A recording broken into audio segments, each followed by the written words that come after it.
এমপিওভুক্ত শিক্ষক কর্মচারীদের 20% বাড়ি ভাড়া, চিকিৎসা ভাতা এবং কর্মচারীদের উৎসব ভাতা বৃদ্ধিসহ আমাদের যৌক্তিক দাবি নিয়ে আমরা আন্দোলনে আছি। সারা বাংলাদেশে একযোগে নির্যাতিত হয়ে শিক্ষকরা তাদের ন্যায্য দাবির বিষয়ে সোচ্চার হয়েছে।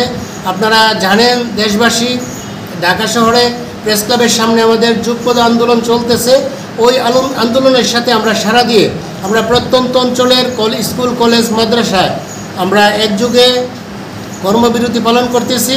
আমরা স্টাফ রুমে সবাই বসে আছি, আমরা ঐক্যমত পোষণ করেছি এবং এই আন্দোলনে আমরা সফল হব ইনশাআল্লাহ।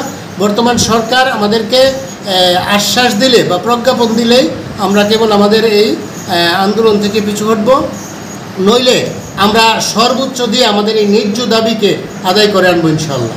চিকিৎসা ভাতা, এই মৌলিক দাবিগুলা আদায়ের লক্ষ্যে সারা দেশে যে আন্দোলন সংগ্রামের গণজোয়ার চলছে, অন্তর্বর্তীকালীন সরকারকে আমি অনুরোধ করব এই দাবি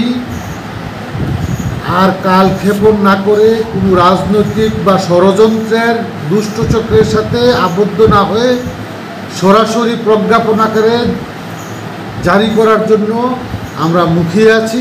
আশা করি সরকারের, অন্তর্বর্তীকালীন সরকারের মাননীয় শিক্ষা উপদেষ্টা এবং অর্থ উপদেষ্টা বোধোদয় হবে এবং আমাদের প্রাণের দাবি মেনে নিয়ে অচিরেই একটা প্রজ্ঞাপন আমরা আশা করছি। তো বাংলাদেশ বেসরকারি স্কুল, কলেজ, মাদ্রাসার পক্ষ থেকে যে আন্দোলন চলছে, সেই আন্দোলনে পুলিশের যে বর্বর অত্যাচার বা নির্যাতন হয়েছে তার দীর্ঘ নিন্দা জানাচ্ছি এবং আমাদের দাবিগুলি অতি দ্রুত বাস্তবায়ন করে প্রজ্ঞাপন দেওয়ার জন্য মাননীয় সরকারের কাছে আবেদন জানাচ্ছি।